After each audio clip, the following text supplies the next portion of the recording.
I'm very excited to introduce our next speaker. She has a wealth of knowledge, having experience in the industry, starting out in Disney India, debuted as the leading lady in a box office hit produced by Karan Johar, and enjoys a successful career. She is a bona fide megastar. So without much further ado, please give a warm welcome to Mr. Tandon Sonam and Tara Sutaria.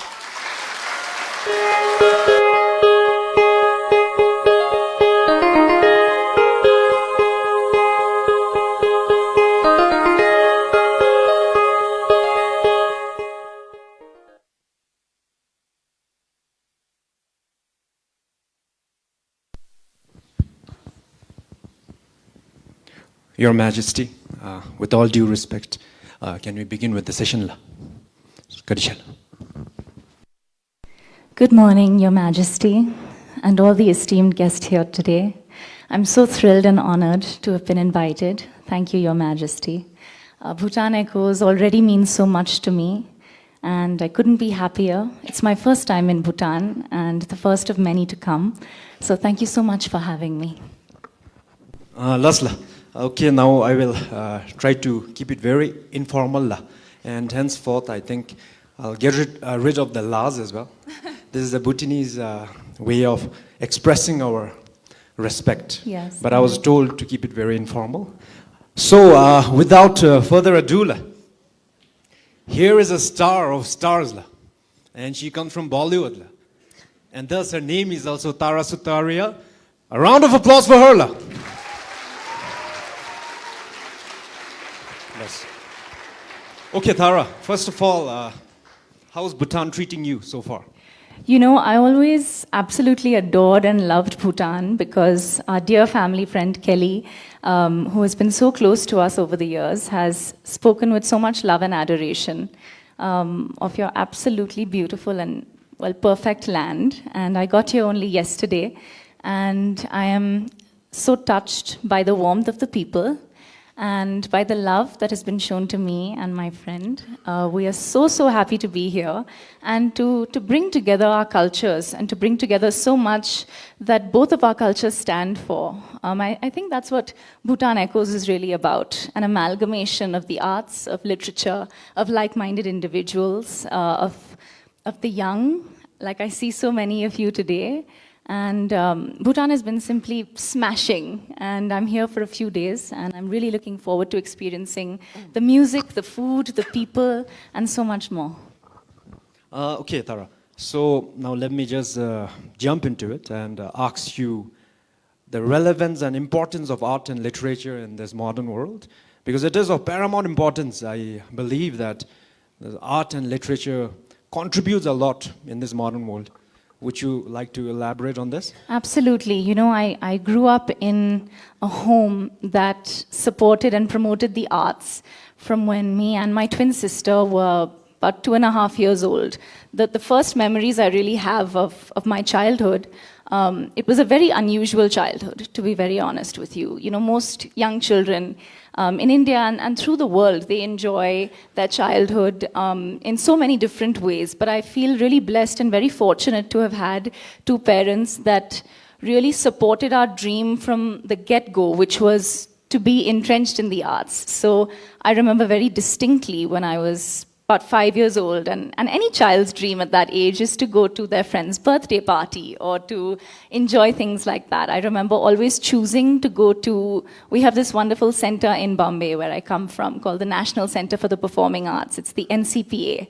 And every weekend, my twin sister and I would choose to go and watch the opera or be a part of the theater. And I feel like that kind of shaped in so many ways the young woman I am today. And I always feel like, not just in our profession, but in any profession really, anything that a young woman or man can ask for is to have grace and poise and to sort of know themselves. And I feel like the best way to know yourselves is, and I can speak from my own experience only really, but for me personally, it's always been about experiencing every aspect of myself, being wholesome rather than just focusing on academia, which is something I know all of us are very particular about when we're growing up, focusing on school and college.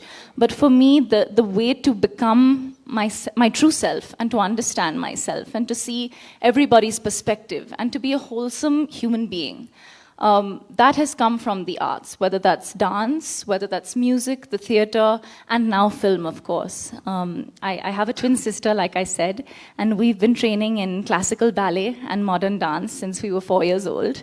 I'm 27 now, so it's been a very long journey in the arts. I began singing classical music and training in music when I was 5. And it's my primary focus even now, despite my film career. So I often urge the youth and parents of children to really encourage them to grow wholly as human beings. Because what's more important, and this doesn't diminish the importance of academics, because that, as we know, is so important. But what is so incredibly useful in life is to have life skills, to understand perspectives, to be able to communicate with each other, to understand each other's perspectives. And for me, that kind of growth as a human being has come from learning in the theater, from learning through different kinds of art, visual art, through sessions like these, actually. And I feel like that's really benefited me more than anything else. Well said, well said. So let me now live in this whole mood and ask you some silly questions. Of course, nothing very personal, nothing very personal. But I have watched the Coffee with Karan episode for more than 3-4 times, where you, Ananya Pandey, and Tiger Shroff was there, and Karan Johar was drilling you. And but I just want to ask you, how is Karan Johar in person? Like I've heard so many things about him, so I'm asking this question with an intention to make this conversation a little bit light. So how is he as a person? He's wonderful. I think there are few people in our industry, and I'm sure you would understand, you're in the same industry. There's a lot that goes on in the filmmaking world, in the arts world, really. So there's a lot of time management. There's so many things going on in the day for a man as busy as he is.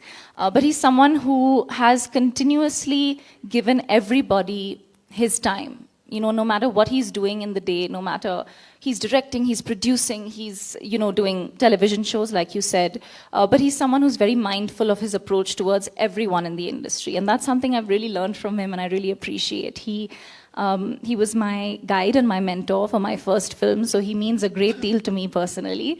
But that experience was fantastic. The show was so well received and is so well received. That episode of which I was a part was just prior to my first film releasing, so it was honestly the big foray into Hindi film for me. So it was a very, very special episode, and I'm really touched that you watched it. I didn't know that you did. Yep, I watched it. I watched it 3 times actually. There was a repeat of it on our TV thing. Well, okay, another question. So basically now in this field of art of audio and visuals, you are a constant, not just you, but myself as well. We are a very small industry, and we're a population of hardly 700,000, but we have been growing ever since with the help of His Majesty. And in the industry, actually as an actor, we are always victims of praises and criticisms from the public. And I personally have certain ways of dealing with it. How do you deal with, do you come across both praises and criticisms? And if you do, how do you deal with it? I think that's a very individualistic and personal experience with everybody, whether it's in our industry or even outside of our industry. We live in an age where there is, of course, constant judgment on every choice one makes, both in and out of acting. But I think the way that I was raised was to live by a phrase. It's a Zoroastrian phrase of good thoughts, good words, and good deeds. And I feel like that's sort of what I live my life by. And when there is criticism, if it's constructive, I think for all of us, it's important to understand if it's constructive criticism that can actually benefit you going forward, why not understand that perspective and see if it benefits you? By all means, go ahead and take it. And if it doesn't, and if it's hurtful, then I think it's good to be aware enough to take a step back and accept and just move forward, because that's something that we're all going to have to deal with throughout our lives. And it's something I have dealt with, of course, like everybody. It's specific and it's targeted in our industry, of course, and sometimes because of the media and things like that, it gets portrayed even more, which can be very difficult on people. But if you know your self-worth, if you know yourself, and if you know what you stand for, I think really it's okay.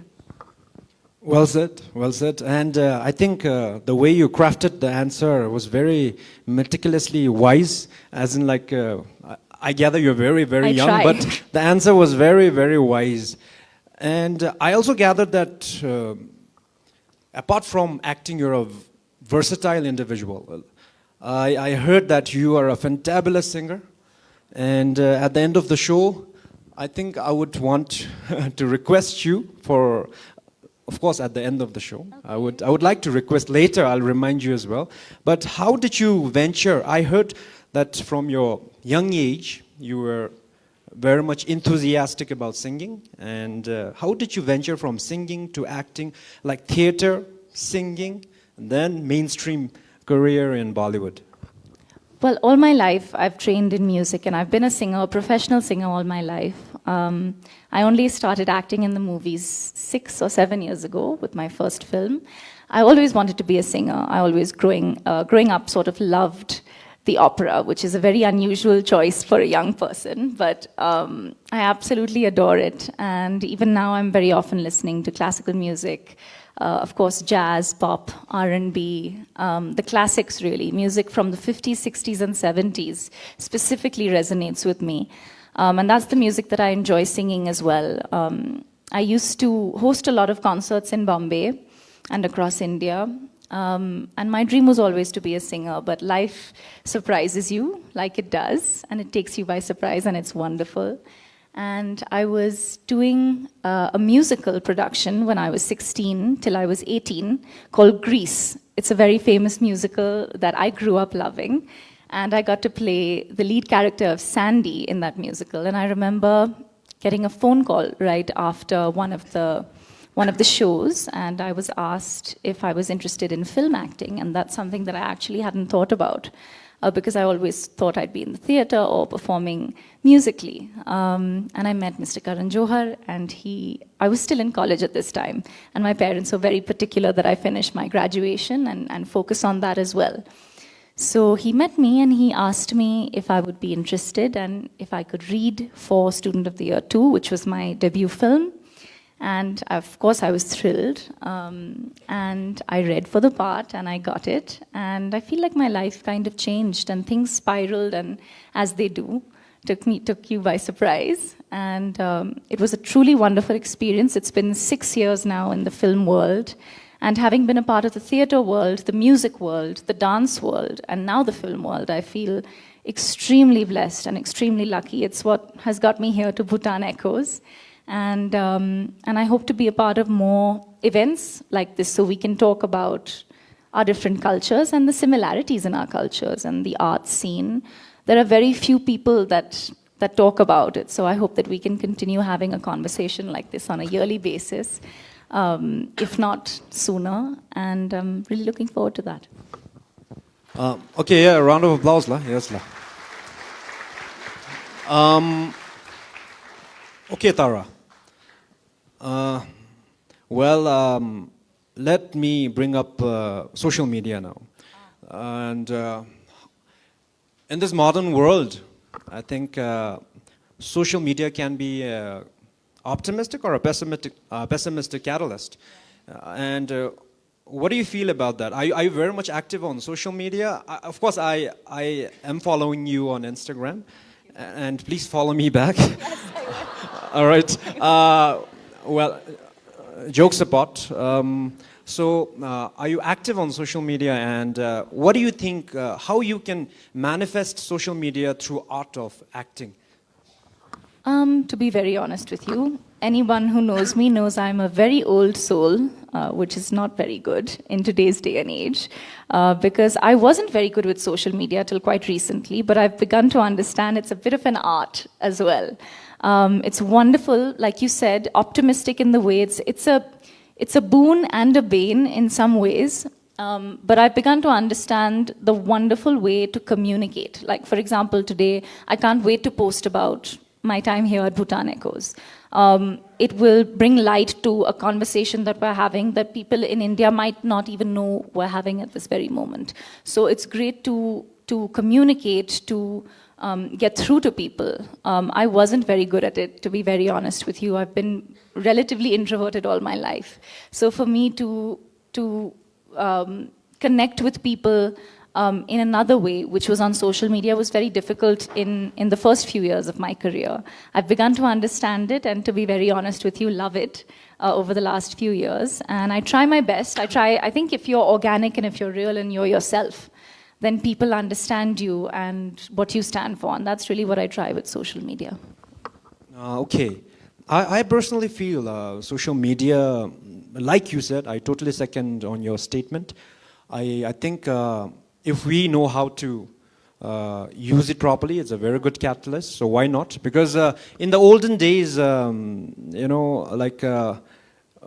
course, from Buddhist point of view, accumulation of good merits, we had to cross mountains and rivers to look for a bunch of people. If you're lucky, you might come across hundreds. Yes. Then if you want to help them, maybe giving them some sort of ration, and then like accumulating good merit.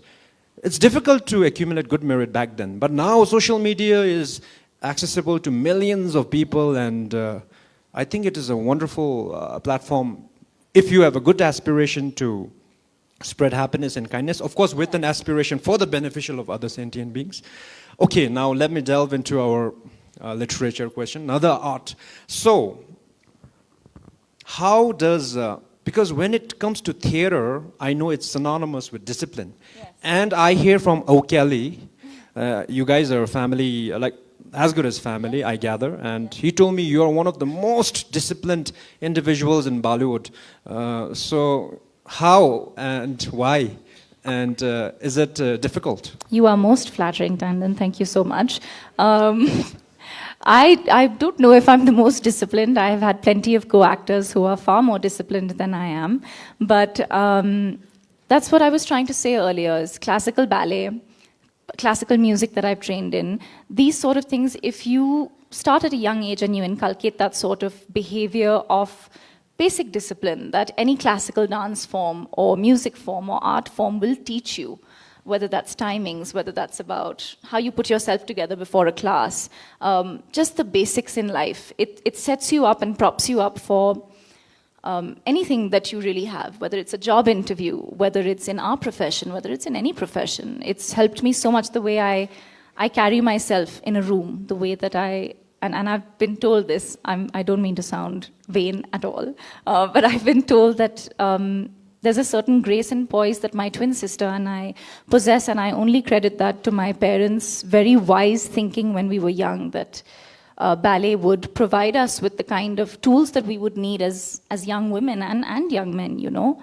The way that you walk, the way that you shake someone's hand, basic life skills. It's helped me discipline myself in ways that have helped me in when we shoot. As I'm sure all of you know, in Bollywood, we do a lot of dance and song. So that's really, really helped me. I can pick up steps in, you know, for a dance number in minutes, vis-a-vis to someone else perhaps taking a few hours. So it just helps you in ways that will surprise you in your life.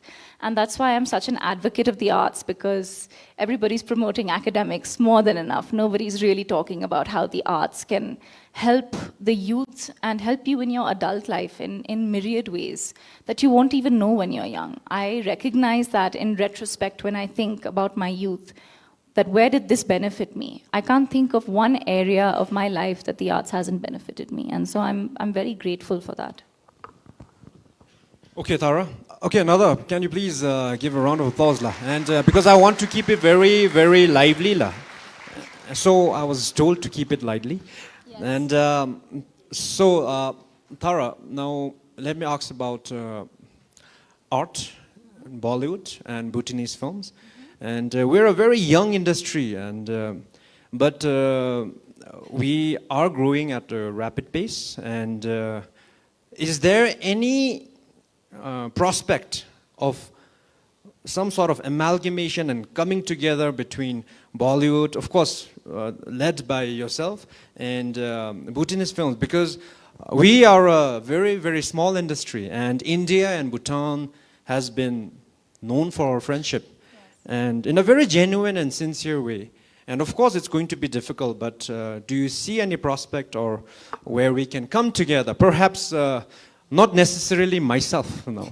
Not necessarily myself. We have so many talented actors and actresses in our industry, so maybe down the line, do you see any future? You know, the whole world is coming together, pre-pandemic and post-pandemic as well.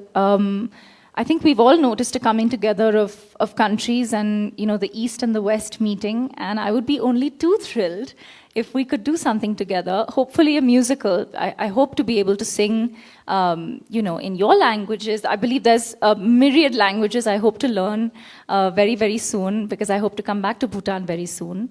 But I would absolutely love to. Maybe we can do a musical. I believe you're a rom-com sensation, so I would hope to work with you and work with everyone in your industry. I think we're all coming together, and finally we're all coming together, and I would absolutely love that. Thank you so much, because I think life is about exploring new boundaries and new things. What good is life if we are not exploring? I heard a beautiful statement. I read it online. It's beautiful. It goes like this: airplane is meant to be kept in the airport.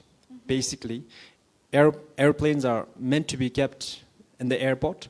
But what was it made for, it says? It was meant to fly, and I think we shall fly together, and thank you for at least being, thank you for being very, very positive about this. And we can definitely, with the help of Botanicos and of course with the blessings of Her Majesty, I think we can definitely organize something in the future, a music festival perhaps. So, okay, I'm looking at the time notification. I think we're having a very good time, because I don't know how it is flying by. Well, okay, so since we have time, let me ask you another question. How's life in Bollywood? Is it stressful, or has it been easy for you? Well, I think everything in life has its ups and downs. The profession is a very tough one. You have to absolutely love what you do for it to love you back and for the people to love you back, just like any profession, really. Yes, there have been very tough moments, I won't lie. But I've had a great blessing in my life, and that is my support system, that is my family, who I can turn to at any point in the day or night. I don't come from a film family. In our industry, there are lots of young actors that do come from film families, and they have their own struggles. But the struggle of being someone from the outside in an industry that does have a lot of actors from the industry, it's a very unique struggle, and it's a very unique position to be in.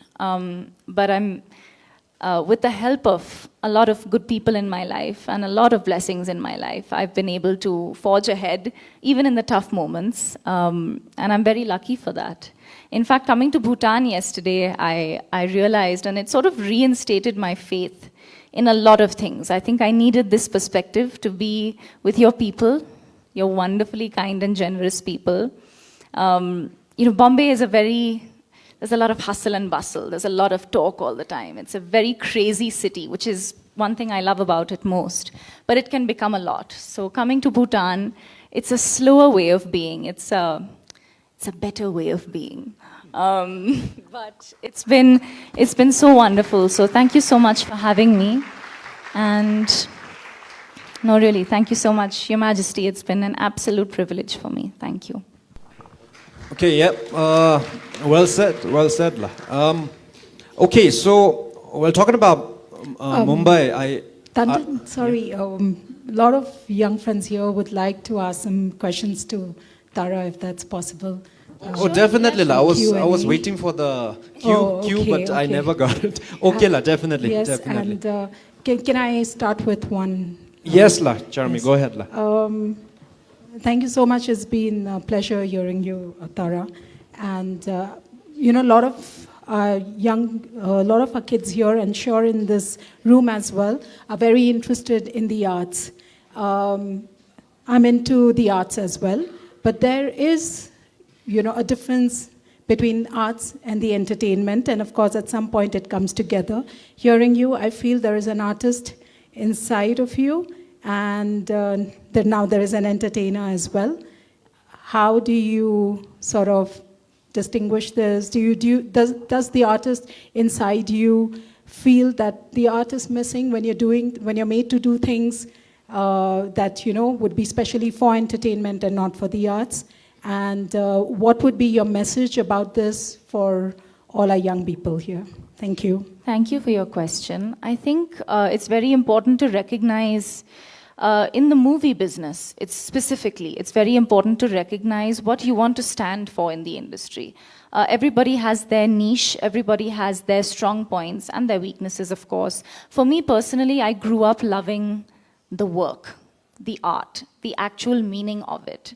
And that's what the theater really is all about. Of course, film is about that too, but like you said, I think there's a lot more, there are commercial films, there are commercial projects which are lighter, more fun, which may not touch upon serious topics. I think as an artist, it's important, and this is your personal choice, of course, to choose when you want to do the lighter stuff and when you want to do something that's perhaps more intense. I'll give you an example. The last few films that I've done have been, some have been thrillers, some have been dramas, some have been lighter films. And my next film that I've chosen is a very important story of a young woman. I think it will resonate with a lot of young women and men. It's a tale of survival of a young woman who doesn't need someone to come save her. She can save herself, which is a story and a message I think today's youth will really connect with. And I chose that specifically because I'm a young woman that has a voice and isn't afraid to stand up and show it. And so I think it's important to talk about the messages you believe in your work and through your work. But just like anybody else, it's important to embrace the lightness of entertainment and commercialism and to explore that as well. There's nothing wrong in doing something commercial and fun. And of course, balancing out the good work with stuff that might just feel a little bit fun once in a while. Thank you, Charmi, and thank you, Tara. So, any questions, lah? Of course, there should be. Okay, over there. So my question is a very simple one. I would like to ask, what advice would you give to the youths who are very interested in arts, such as acting? Thank you for your question. Gosh, I don't know if I can really give advice. I'm quite young myself. But if I were to say something, I would say it's a very confusing world when you're young, when you're under 20, when you're even in your 20s. It's a confusing time for us all. I'm still figuring a lot out myself.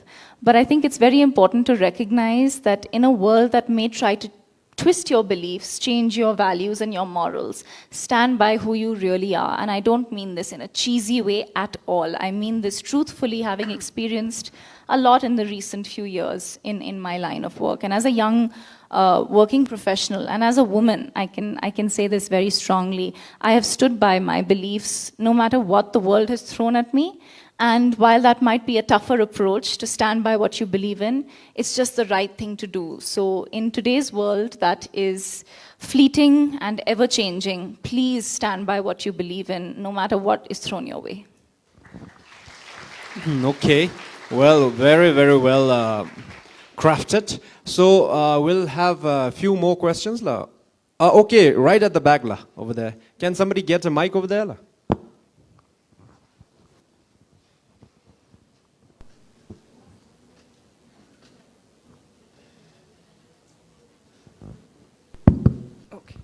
Hello.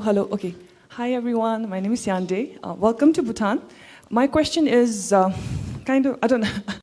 I sometimes wonder this about people because I'm sure you had a life before the movies, right? You grew up, you had a very normal life. Yes. So my question would be, when did you realize that you were famous? Like this, sometimes you have this moment like, damn, am I famous? Do people know me? So you have that moment, right? And the next question to the follow-up would be that, did your mental health get affected? And how do you take care of your mental health around the chaos that you have? Thank you. That's a very good question. Thank you.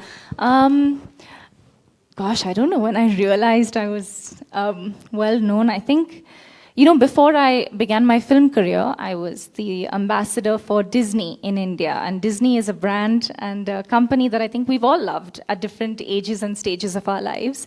I remember when I was just getting out of school, I was asked to be the face of Disney in India, and I had a few shows on their channel. And I just suddenly remember I was very introverted in school, and I had a twin sister who will be joining us later today, who was this very strong personality compared to myself. I was always in a corner doing my own thing, didn't really have a lot of friends. And suddenly, overnight, everybody sort of wanted to be my friend. Everybody was coming for pictures and for autographs. And as a young person, it can be quite alarming and overwhelming because I didn't realize at that age what it would mean. I never took it very seriously because my family is very good at bringing me back down to earth. And of course, after my film career began, things really did spiral, and it's been wonderful. There's a lot of newness that I've embraced in my life for the last 7 years, I think. With regard to your second question, it can be very taxing. Like I said, today's world is not an easy world. I think even when I was growing up, life was simpler, things were easier. Sometimes people were nicer. But honestly, just very important to recognize who you are, be around the people that really support you and that understand you and can help give you a perspective if you ever need that perspective. For me, I couldn't do anything today without my parents. My parents have been more friends to me than any friend has ever been. And that is another thing that I'm so passionate about. When I converse with people that I'm meeting for the first time, I always want to know if their parents have felt like friends to them, because it's a lonely world out there. It's a very lonely industry that I'm in as well. Nobody talks about these things, but it's important to find your group, find your people, stick by them, hope that they stick by you, and really just enjoy the good things in life, because life is fleeting and it's time. We've seen that in the pandemic. All of us have had such unique experiences in the pandemic. Life is short, life is fleeting. Enjoy every day as much as you can and work on yourself. When there are tough days, take care of your mental health. Seek the help that you need. There is absolutely no shame in seeking help. As a generation, we are overthinkers. We are a great generation, but we are a thinking generation, which sometimes can go against us because we overthink so much. But I think it's important to reach out, seek the help, and then you'll really flourish.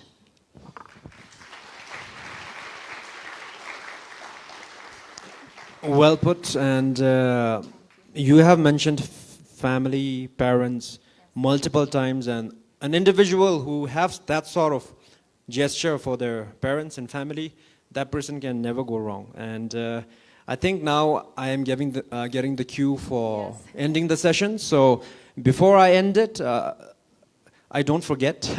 So like I mentioned earlier, I would like to request you to kindly, I hope it's okay with you. Yes. Yeah, okay, she says yes. So a few lines, because I heard that your voice is so beautiful. Kajula. Okay. Well, when I got to Bhutan yesterday, like I said, it made me think. And it made me think of one song specifically that I grew up listening to. I'm sure you know it. It's a very old song, but it's just beautiful. And this is my sentiment towards Bhutan. It's a song by the great Mr. Louis Armstrong. It's a song called What a Wonderful World. I don't have the music for it, so I'll sing it a cappella without any music, but I hope you enjoy it. I'll just sing a few lines. And this is just to say thank you for having me, and thank you to Bhutan. Thank you, Your Majesty. I see trees of green, red roses too. I see them bloom for me and you. And I think to myself, what a wonderful world. I see skies of blue and clouds of white, the bright, blessed day, the dark, sacred night, and I think to myself, what a wonderful world. Wow, just wow. I got chills. Like, I gotta put the mic down and give a separate round of applause. Once more, La. Thank you so much. Thank you. So, okay, so now we're going to end it in another 2 minutes, and I would express my gratitude at last. But before that, could you say your last few words, La? Thank you everyone so much for allowing me to speak today. I am so honored and so thrilled, and I look forward to coming back very soon. Thank you so much, Your Majesty. Okay, La. Tara, thank you so much. Despite of your big stature, you're here, and you flew all the way from Mumbai. That itself is an indication how humble and kind you are. So thank you so much once again. And lastly, but this wouldn't have been possible without the initiative, great initiative of Your Majesty. So once again, thank you, Your Majesty, and everyone in the room. Kadishela.